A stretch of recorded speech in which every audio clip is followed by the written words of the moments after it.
क्या पैसे बचाने के लिए हमारे पास एक बड़ा अमाउंट, बड़ी सैलरी होना ही ज़रूरी है? क्या एक हाउसवाइफ पैसे नहीं बचा सकती?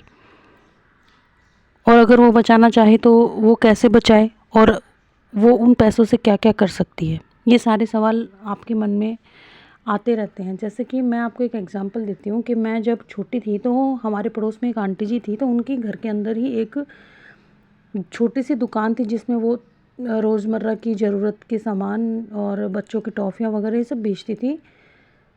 क्योंकि ऐसा नहीं है कि उससे उनको बहुत ही ज़्यादा कमाई हो पाती थी, लेकिन वो उनका जो पैसों का फ़्लो है वो उससे चलता रहता था। कि जैसे उन्होंने 100 रुपए का सामान दुकान में मंगाया अपनी में, तो उनको 100 रुपए के ऊपर 10 रुपए की कमाई हुई है, तो इसलिए वो बस ये चाहती थी कि मेरे हाथ में कुछ पैसे बने रहें। खाली ऐसा था कि उनकी दुकान इतनी थी, मैं आपको बता देती हूँ, कि उसमें बस एक, अगर हम कार्टून में सामान भरे तो वो सारा सामान उस कार्टून में आ जाए, इतना ही था। तो मैं जब उनके दुकान में या उनके घर जाती थी तो मुझे लगता था, अरे यार इतनी बड़ी बड़ी दुकानें हैं और ये आंटी जी अपने घर में ये चिट्टर पिटर लेके बैठी हुई हैं, तो इससे क्या ही हो जाएगा। और ये आंटी जी क्यों अपना पूरा दिन इसके अंदर लगाती रहती है कि हाँ मेरे को आज ये सामान मंगाना है मेरे को। हालांकि वो 200 रुपये से ज़्यादा मेरे को कभी नज़र नहीं आया कि उन्होंने बाहर से परचेज़ करके अपनी दुकान में डाला है, क्योंकि उनके पास रोज़मर्रा की इतनी बिक्री होती थी। एक दिन जब मैं दोबारा गई तो मैंने देखा कि एक आदमी जो यहाँ पर हमारे पोस्ट ऑफिस में आरडी करने वाले एजेंट होते हैं, तो वो शाम को आ रहा है और उसको वो 10 रुपये दे रही हैं। तो मैंने पूछा कि आंटी जी आरडी वाले अंकल को आपने 10 रुपये कैसे दिए, मतलब किस कारण से दिया आपने? तो उन्होंने बोला कि देखो मैं 10 रुपये डेली के इसको देती हूँ, यानी महीने के 300 और साल के 3600। तो मैंने बोला अरे रोज़ के 10 रुपये देने से आंटी जी क्या ही हो जाएगा? तो उन्होंने सिर्फ इतना सा उत्तर दिया कि वो हो जाएगा जो नहीं देने से होगा। मैंने बोला अच्छा क्या? तो उन्होंने बोला कि देखो अगर मैं इसको रोज़ के 10 रुपये नहीं देती हूँ तो मेरे पास, मैं ऐसे नहीं कर पाती कि मैं कुछ भी बचा पाऊँ। मेरा सारा घर में लग जाएगा या मैं और सामान मंगा लूँगी या कुछ है। मैंने 10 रुपये रोज़, मेरी जो भी मैं मेहनत करती हूँ, मैंने ये समझा हुआ है कि इस दुकान पे मुझे 10 रुपये की तनख्वाह मिलती है और मैं इसमें डाल देती हूँ। तो ऐसे करके मैंने एक 5 साल की आरडी मैंने चालू कराई है। तो ऐसे जब मैं देखूँगी तो मेरा रिटर्न मुझे 15-17 जो भी मुझे मिलेगा, लेकिन वो मुझे एक मुश्त मिलेगा, ठीक है, एक साथ मिलेगा। जबकि मैं अभी 10-10 रुपये छोटे छोटे टुकड़ों में, यानी चीनी के दानों जैसा मैं डाल रही हूँ, और बाद में मुझे गुड़ की बेली जैसा मिल जाएगा, वो एक साथ इकट्ठा होगी। इसलिए मैं वो डाल रही हूँ। रोज़ का 10 रुपये मेरे लिए कोई भारी बात नहीं है, ठीक है। अब वो चीज़ है ना, उस टाइम को, उस बात को काफ़ी साल बीत गए और मेरे अंदर सेविंग करने की कोई आदत नहीं थी। मैंने जितना रुपया कमाया उतना मैंने खर्च किया। मतलब मैंने टीचिंग लाइन में भी बहुत पैसा कमाया, घर से भी मुझे बहुत पैसा मिला, लेकिन मेरा ये था कि चलो ठीक है, घी पियो और मज़े करो वाला सिस्टम था मेरा। उधार में नहीं, लेकिन जितना अपने पास है उसको एंजॉय करो, क्योंकि पता नहीं है लाइफ की क्या हो क्या नहीं हो, ऐसा मेरी सोच थी। लेकिन अब इन 2-3 सालों में जब मैंने अपनी कंपटीशन की तैयारी के लिए जब मैंने जॉब छोड़ दिया प्राइवेट सेक्टर का, तो मुझे ऐसे लगा कि हमारे पास पैसों का फ़्लो रुक गया है और अब मैं इसको कैसे सेटल करूं। क्योंकि अब जैसे अगर आपको बाज़ार जाना है और आपके पास 500 रुपये नहीं है तो आपको 10 बार सोचना पड़ेगा, क्योंकि आजकल आप जाते हैं तो 500 रुपये आपका लग ही जाता है। जब भी आप मार्केट के लिए निकलेंगे, मिनिमम है आपके पर्स में 1000-2000 रुपये होने ज़रूरी है। तो इन 2 सालों में मेरे लिए 2000 रुपये बहुत बड़ी चीज़ हो गई थी, जबकि मैंने बहुत रुपया कमाया है मेरे अकॉर्डिंग। तो फिर मेरे को लगा कि नहीं अब मैं क्या करूँ। तो मैंने एक दिन आकर के इतना परेशान होकर के मैंने ट्यूशन स्टार्ट किया। तो मैंने एक बच्चे से ट्यूशन स्टार्ट किया, तो और अभी मेरे पास 10-11 के बीच में बच्चे चल रहे हैं ट्यूशन में, ठीक है। तो अब उसका जो मेरे पास इनकम आती है महीने के अंत में, उससे मैं मेरी मम्मी को भी कुछ दे पाती हूँ, चाहे मैं 1000 रुपये ही दे पाऊँ। मैं किसी और के लिए भी कुछ कर पाती हूँ और ख़ुद के लिए भी मैं बचा पाती हूँ। और अब मुझे कुछ भी चीज़ ख़रीदने से पहले 2 बार सोचना नहीं पड़ता या परेशान नहीं होना पड़ता कि मैं क्या करूँ, ठीक है। ये तो चलो हो गई कि मैंने पैसा कमा रही तो अच्छी बात है, लेकिन अब बात आती है बचत की। अब जब मैंने उस समय भी क्या किया, 6 महीने तक जब मैंने ट्यूशन किया वही मेरा रवैया चलता रहा कि जितना आ गया, 6 महीने छोड़ो 1 साल ऐसे ही चलता रहा। इस बार मेरे को तीसरी साल है ट्यूशन पढ़ाते हुए, होम ट्यूशन लेते हुए। तो मैंने पिछले मतलब शुरू के 1 साल में क्या किया था कि उसी को जितना कमाया था हर महीने उतना ही खर्च कर दिया।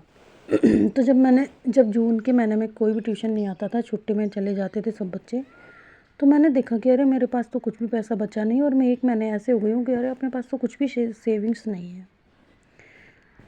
फिर मैंने सोचा कि नहीं, अभी ऐसे नहीं चलेगा, हमें कुछ तो बदलाव लाने पड़ेंगे। तो मैंने क्या किया कि जैसे ऑन एवरेज मैंने 5 या 6 हज़ार रुपये मंथली कमाए हैं, ठीक है, 5 हज़ार रुपये मान लीजिए, तो मेरे साल के 60 हज़ार रुपये हुए। 60 में से मैं अगर 20 हज़ार भी निकाल दूँ तो मेरे पास 40 हज़ार रुपये बचने चाहिए। और 40 में से भी मान लो कि मैं 20 भी निकाल दूँ, ठीक है, क्योंकि फेस्टिवल आते हैं कुछ और है, तो मेरे पास 20 तो कम से कम बचने चाहिए। तो वो मेरे पास बचे, बल्कि उससे कहीं ज़्यादा, क्योंकि मैंने छोटी छोटी बचत करना शुरू कर दिया। मैंने उस एक निश्चित अमाउंट में से, जैसे मेरे पास सबको कर कुरा के और तो मैंने 3 हज़ार रुपये महीने के बचा करके तो मैंने एक अलग जगह रख दी, जिसमें मैंने सोचा कि मैं इसको नहीं यूज़ करूँगी। और मैंने मेरा दूसरे बैंक अकाउंट में भी एक अकाउंट है, मतलब दूसरे बैंक में भी एक अकाउंट है, तो मैंने उसमें पैसे डालना मेरा शुरू किया। आप घर में भी रख सकते हो।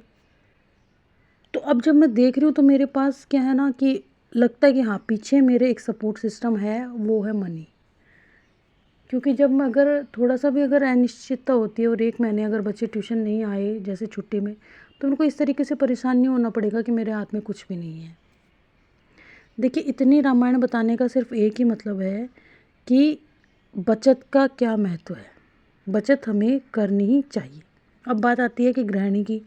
अब मैं तो चलो ठीक है, मैं तो ट्यूशन पढ़ा करके चलो 5 हज़ार तो कमा रही हूँ, तो मेरे पास इनकम ऑफ सोर्स तो है। तो महिलाएं कैसे करें जो कहीं पर भी कमाने नहीं जाती? तो ऐसा नहीं है कि उनके पास बिल्कुल भी पैसा नहीं आता है। मैंने देखा है कि जैसे हमारे जो महिलाएं हैं तो उनको कहीं ना कहीं से शगुन के तौर पे पीहर से कुछ पैसा मिल जाएगा, और जो हस्बैंड होते हैं वो भी उनको मंथली खर्च के लिए या मतलब जब भी वो मांगती है तो वो उनको पैसा मिलता है। तो वो जब भी उनके पास कहीं ना कहीं से भी सोर्स से अगर पैसा आता हो, तो अगर वो डेली बेस पे नहीं सेव कर पा रही है तो कोई भी परेशानी की बात नहीं है।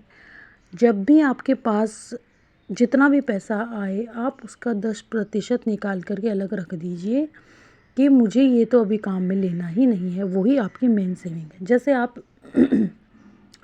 अपने पीहर गए और आजकल मिनिमम 1000 रुपये से लिफाफा किसी को मिलेगा नहीं, तो 1000 रुपये अगर आपको किसी ने दिए हैं तो आप उसमें से 100 रुपये अलग रख दीजिए।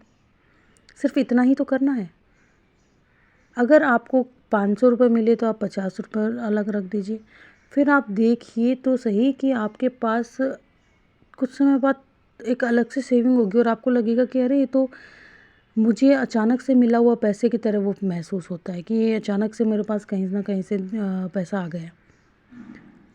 तो एक बार आपको कैसे भी करके, चाहे आप मतलब अपने घर खर्च में बचा करके, कि आपको डिसाइड करना है कि मैं किस तरीके से बचा सकती हूँ, क्योंकि आप सबके घर के रूल्स अलग अलग है, सबके घर के रहन सहन के तरीके अलग अलग हैं।